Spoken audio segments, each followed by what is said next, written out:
Bienvenue à cette nouvelle leçon. Aujourd'hui, tu vas apprendre à rédiger une histoire au présent de l'indicatif. Dans cette leçon, tu apprendras à déterminer les parties d'un récit, rédiger chacune de ces parties, utiliser le présent dans le récit. Voici comment va se dérouler cette leçon. Nous allons d'abord présenter les trois grandes parties d'une histoire, c'est-à-dire le début, la progression et la fin. Ensuite, tu apprendras à écrire le début d'une histoire. Puis, nous verrons ensemble quelques idées pour la progression. Après cela, tu apprendras à composer la fin d'une histoire. Ensuite, tu apprendras à utiliser le présent dans une histoire. Avant de terminer la leçon, nous ferons des activités.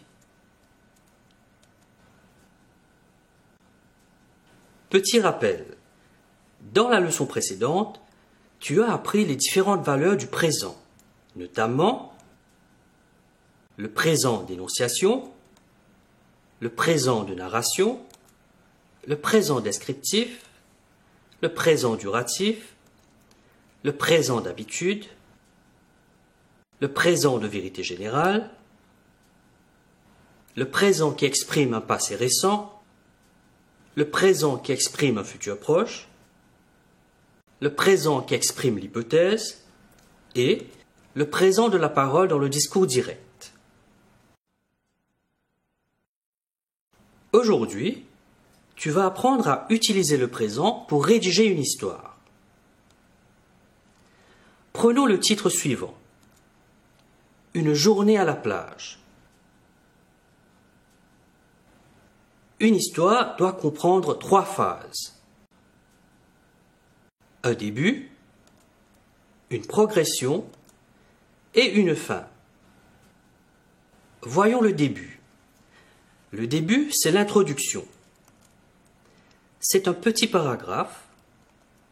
Il sert à introduire le sujet. Il ne doit pas comporter trop de détails importants. Pour rédiger le début, nous pouvons répondre aux questions suivantes. Quand? Qui? Quoi? Où? Il est aussi possible d'ajouter un sentiment à la fin. En voici un exemple. Par un bel après-midi estival, mes amis et moi passons une merveilleuse journée à la plage de Pérébert. Nous sommes comblés de joie. Par un bel après-midi estival répond à la question quand. Mes amis et moi répond à la question qui. Passons une merveilleuse journée répond à la question quoi. À la plage de Pérébert répond à la question où. Nous sommes comblés de joie, c'est le sentiment. Poursuivons avec la progression. La progression correspond au développement de tes idées. C'est le corps, la majeure partie de ton histoire. Cela se fait en 2 ou 3 paragraphes. N'oublions pas qu'il faut développer une idée par paragraphe. Par exemple, pour la rédaction sur la journée à la plage, dans le premier paragraphe, tu peux parler des préparatifs, c'est-à-dire de tout ce que tu prépares avant le départ pour la plage. Voici quelques idées pour le premier paragraphe. Me réveiller de bon matin. Faire une toilette rapide. Mettre mon maillot de bain, mon ballon de football, mes équipements de plongée dans un grand sac. Aller rejoindre mes amis à l'arrêt d'autobus. Nous diriger vers la plage de Pérébert. Dans les 2e et 3e paragraphes, tu peux parler des activités que tes amis et toi faites à la plage. Tu peux mentionner les activités suivantes. Nager, bronzer, prendre un bain de soleil, déjeuner à l'ombre des fils à eau.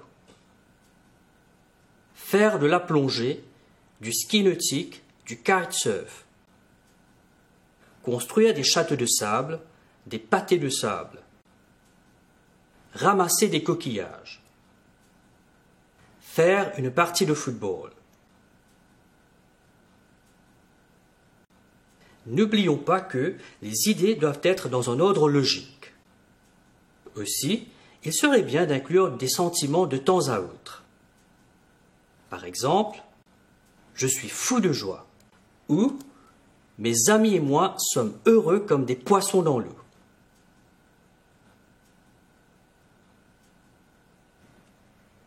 Passons maintenant à la fin. La fin, c'est la conclusion. Elle peut être rédigée en une ou deux phrases. Elle peut aussi prendre la forme d'un sentiment général.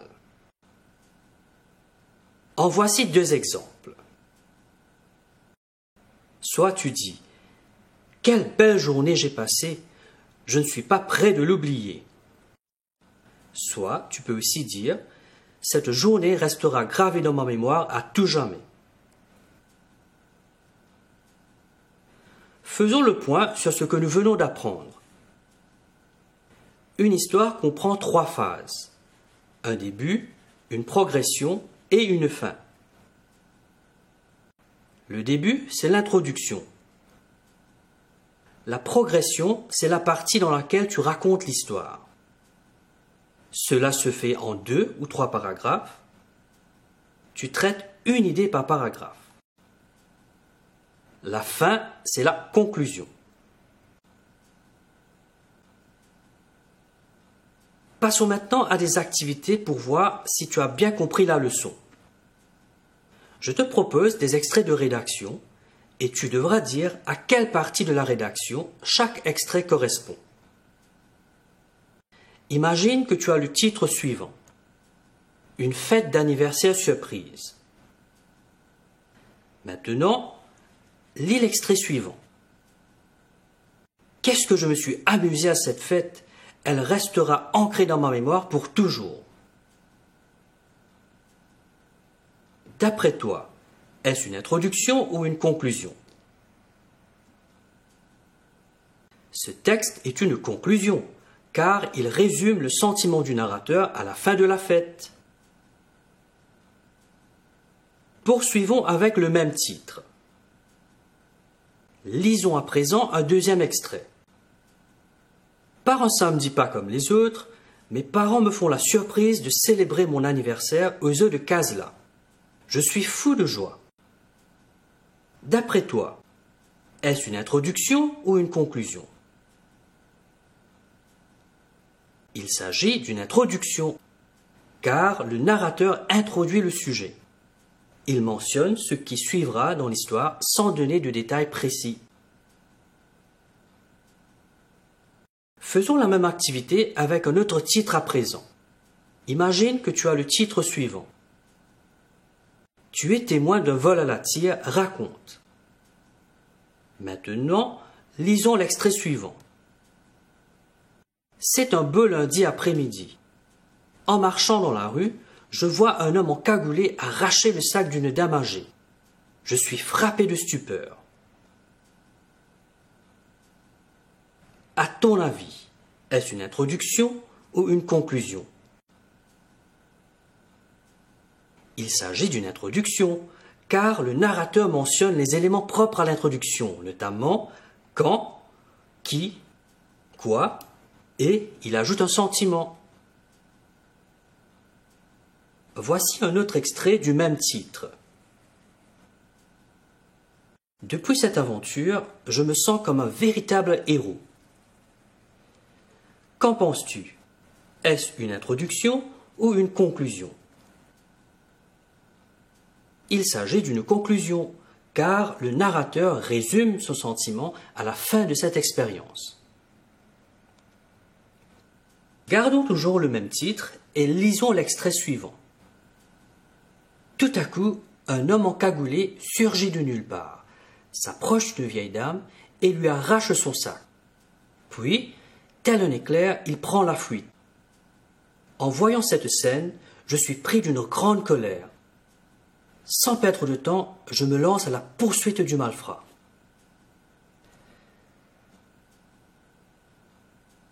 À ton avis, cet extrait, à quelle partie du récit correspond-il?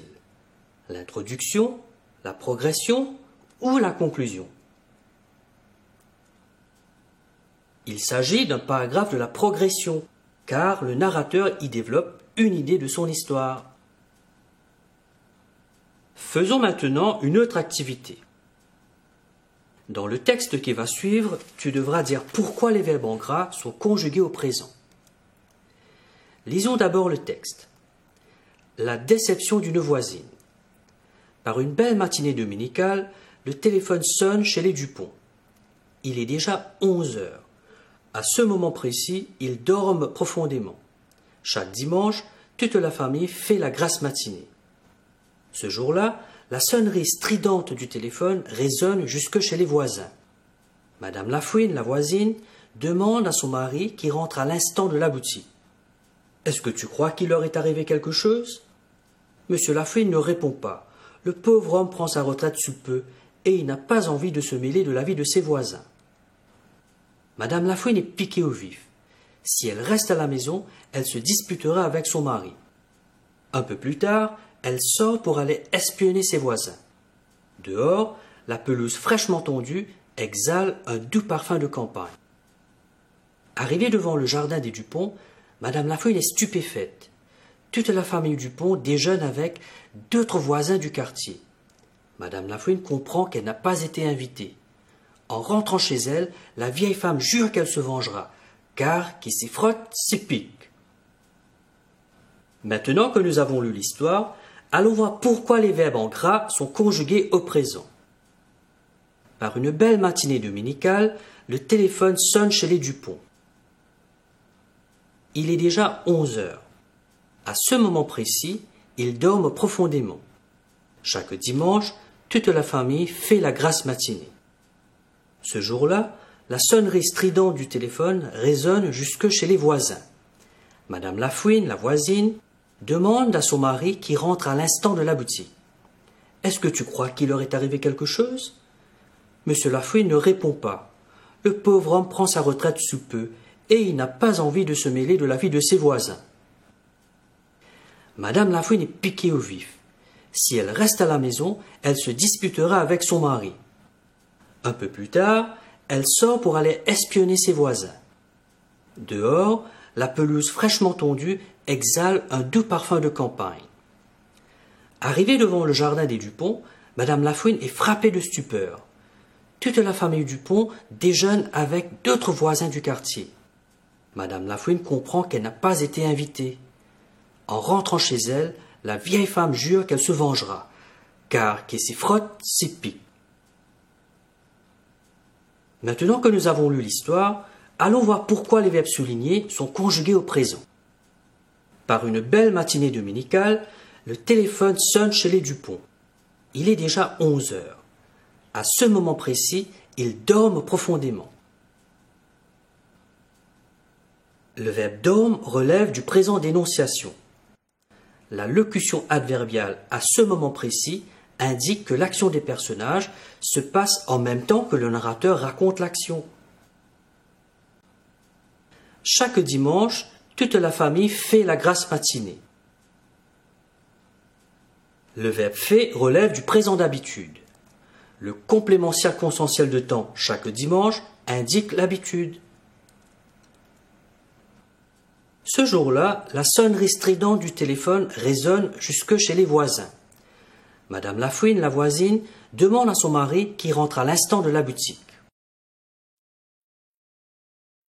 Le verbe rentre relève du présent à valeur de passé récent.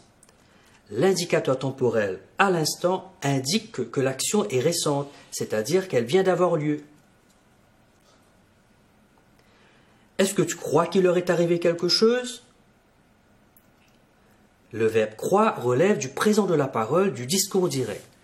Cette phrase correspond aux paroles prononcées par Madame Lafouine. Le tiret indique le discours direct. Monsieur Lafouine ne répond pas. Le pauvre homme prend sa retraite sous peu et il n'a pas envie de se mêler de la vie de ses voisins.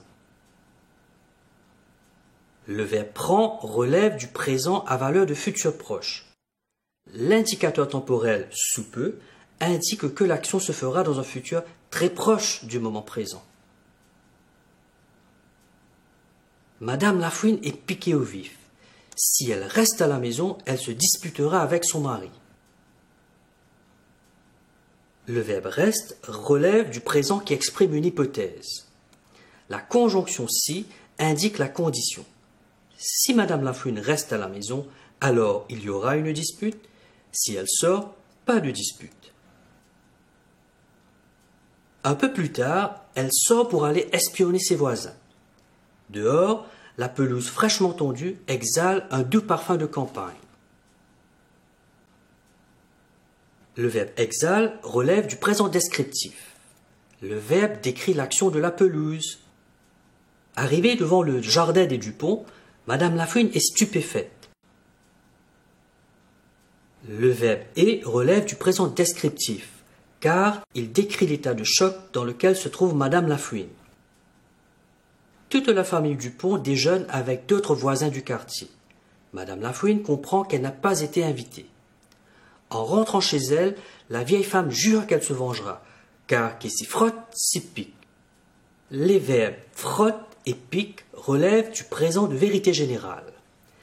La phrase qui s'y frotte, s'y pique est un proverbe, donc les verbes sont conjugués au présent. Faisons un récapitulatif des verbes que nous venons d'étudier, ainsi que la valeur du présent à laquelle ils correspondent. Le verbe dorme relève du présent d'énonciation. Le verbe fait relève du présent d'habitude. Pour ce qui est du verbe rentre, il s'agit du présent qui exprime un passé récent. Le verbe croit relève du présent de la parole, du discours direct. Le verbe prend a valeur de présent qui exprime un futur proche. Le verbe reste relève du présent qui exprime une hypothèse. Le verbe exhale relève du présent descriptif. Ici, il décrit une action. Le verbe est relève du présent descriptif. Ici, il décrit un état. Les verbes frotte et pique relèvent du présent de vérité générale, puisque la phrase qui s'y frotte s'y pique est un proverbe. Nous sommes arrivés à la fin de notre leçon. Te voilà armé pour écrire une histoire au présent. Je te remercie de ton attention et te dis à bientôt pour une nouvelle leçon.